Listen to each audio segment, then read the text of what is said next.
Ciao a tutti e benvenuti in questo nuovo video. Qualche giorno fa ho notato che la plastica della presa elettrica che c'è sul balcone era spaccata, probabilmente a causa del freddo e degli agenti atmosferici a cui la presa è esposta. Ciò ovviamente non è una buona cosa, perché se piove è molto facile che l'acqua entri nella presa, con il rischio di creare un cortocircuito. Quindi, mentre cercavo una presa da sostituire, ho trovato questa presa da esterno che mi è subito piaciuta molto e infatti ne parleremo oggi in questo video.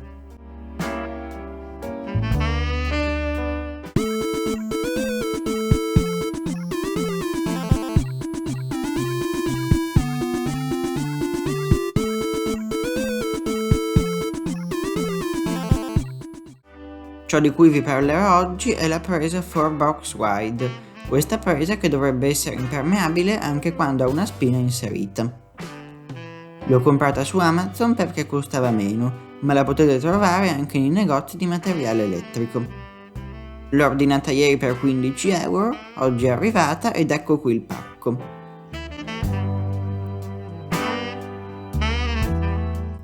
Lo apriamo ed ecco qui la scatola vera e propria della presa. Sopra c'è scritto l'unica al mondo per scatola a termoduli impermeabile anche a spina inserita e infatti è proprio la caratteristica principale che mi ha spinto a scegliere questa presa. Togliamo la pellicola e apriamo la scatola.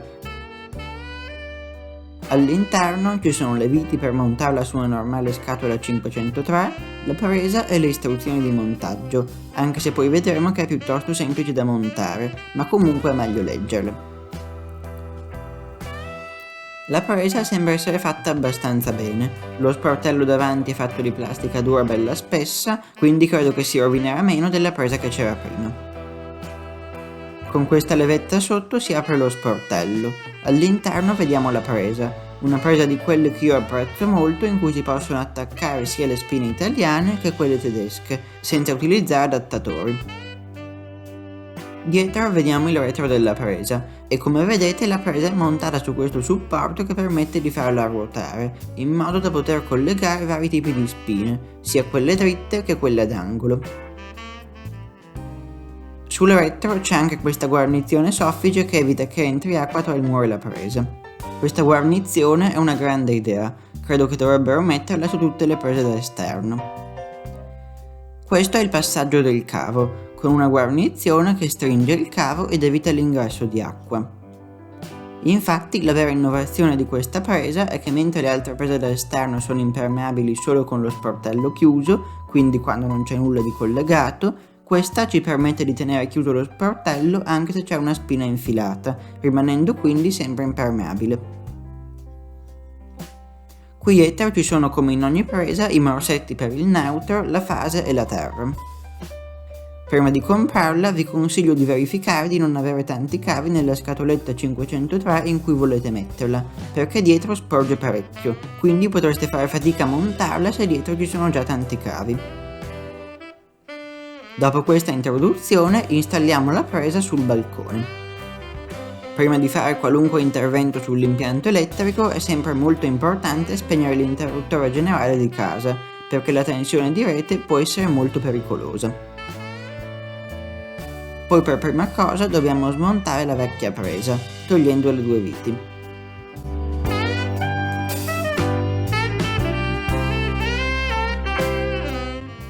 Come vedete la scatoletta che c'è sul mio balcone ha dentro tantissimi cavi, perché ci passano anche quelli della lampada e quelli che vanno alla presa del ripostiglio. Procediamo staccando i cavi dai tre morsetti della vecchia presa.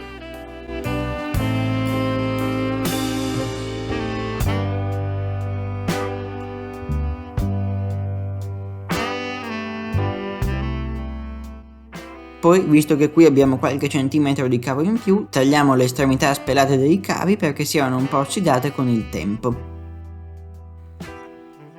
Ora speliamo i cavi che si collegheranno nella presa.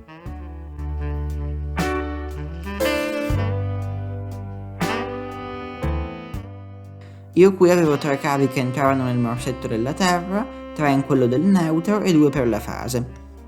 Visto però che in un morsetto delle prese non dovrebbero entrare più di 2 cavi, Raggrupperò il neutro e la terra e li collegherò in dei morsetti insieme a 2 spezzoni di cavo che si collegheranno poi alla presa.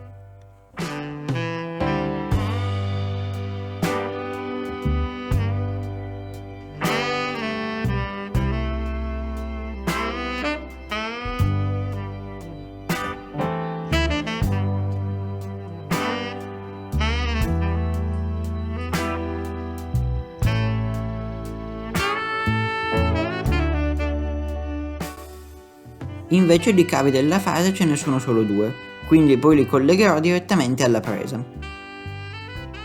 Ovviamente voi potreste non dover fare tutto questo e potreste avere solamente 3 cavi da collegare direttamente alla presa.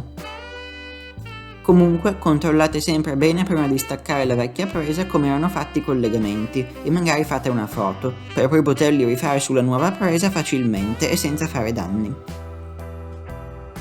Quindi ora colleghiamo i cavi che escono dalla scatoletta alla presa, il neutro e la fase ai 2 lati e la terra al centro.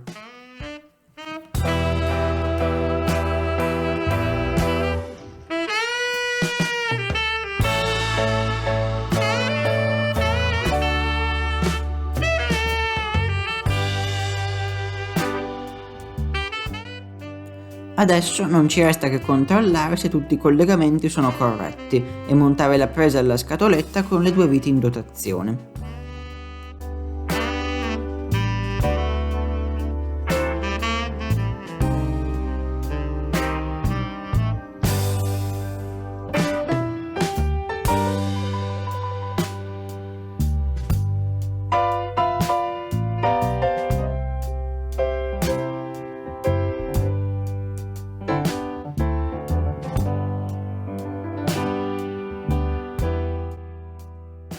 Togliamo la pellicola dello sportello e abbiamo finito di montare la presa.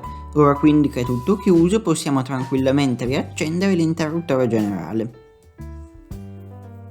Diciamo che la presa esteticamente non è bruttissima, o comunque non è peggio di quella che c'era prima. Purtroppo all'interno della scatola, come avete visto prima, ci sono tantissimi cavi, quindi la presa non ha lo spazio per ruotare come dovrebbe, ma per me non è un problema, perché tanto in quella posizione dovrebbe andare bene per quasi tutte le spine. Ora proviamo a collegarci qualcosa. Apriamo lo sportello, attacchiamo la spina e come vedete la lampadina si è accesa. Ora rimane da provare a chiudere lo sportello con la spina inserita. E direi che anche questo funziona. Il cavo viene ben avvolto dalla guarnizione, la presa all'interno non viene forzata e il cavo non fa una piega troppo netta, che potrebbe danneggiarlo.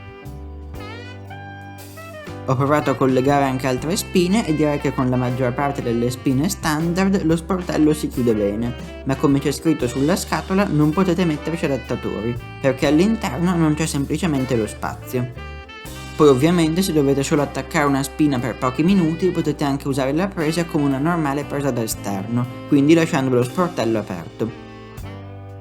In conclusione direi che ve la consiglio sicuramente, per il giardino o per il balcone, credo che sia di ottima qualità, anche le guarnizioni sono fatte molto bene e anche esteticamente non è alla fine molto più brutta di quella che c'era prima e non sporge molto di più dal muro.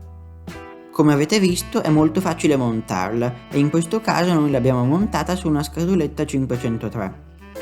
Poi se non avete predisposta una scatola a incasso nel muro potete comunque comprare il supporto per montarla direttamente sul muro.